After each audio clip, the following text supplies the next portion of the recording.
నిత్యావసరాలు రోజురోజుకు పెరిగిపోతున్న ఈ రోజుల్లో ప్రతి ఒక్కరూ సంపాదన నుంచి కొంత ఆదాయం భవిష్యత్తు కోసం దాచుకోవడం చాలా అవసరంగా మారింది.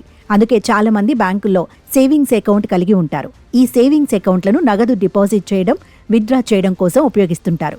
కానీ సేవింగ్స్ అకౌంట్ అయినా, బిజినెస్ అకౌంట్ అయినా నగదు లావాదేవీలపై పరిమితులున్నాయి. ఈ పరిమితులు దాటితే బ్యాంక్ ఫైన్ విధిస్తుంది, మీ అకౌంట్లో నుంచి కోతలు చేస్తుంది. సేవింగ్స్ అకౌంట్లో ఒక రోజులో 1 లక్ష మించి డిపాజిట్ చేయరాదు. సేవింగ్స్ అకౌంట్లో అరుదుగా డబ్బులు డిపాజిట్ చేసేవారికి ఈ పరిమితి 2.50 లక్షలు.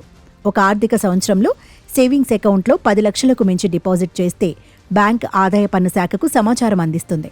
కరెంట్ అకౌంట్ అయితే ఈ పరిమితి 50 లక్షలు.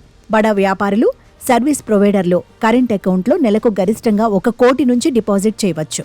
50,000కు పైగా క్యాష్ డిపాజిట్ చేసేవారు తమ పాన్ కార్డ్ వివరాలు తప్పనిసరిగా తెలపాల్సి ఉంటుంది. ఇన్కమ్ ట్యాక్స్ చట్టం section 194A tax deduction at source ని సూచిస్తుంది. ఈ సెక్షన్ ప్రకారం ఒక ఆర్థిక సంవత్సరంలో సేవింగ్స్ అకౌంట్ నుంచి 1 కోటి కంటే ఎక్కువ విత్డ్రా చేసుకుంటే బ్యాంకు 2% TDS కోత విధిస్తుంది. అయితే 3 సంవత్సరాలకు పైగా ఆదాయపు పన్ను రిటర్న్స్ దాఖలు చేయని వారికి ఇంకా ఎక్కువ TDS చెల్లించాల్సి ఉంటుంది.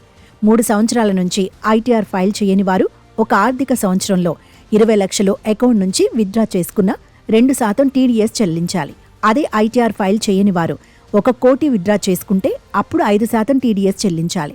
ఆదాయపు పన్ను చట్టం సెక్షన్ 269 ST ప్రకారం ఒక వ్యక్తి మరో వ్యక్తి అకౌంట్లో ఒకే ఆర్థిక సంవత్సరంలో 2 లక్షలకు మించి డిపాజిట్ చేయరాదు. అలా చేస్తే పెనాల్టీ కట్టాల్సి వస్తుంది.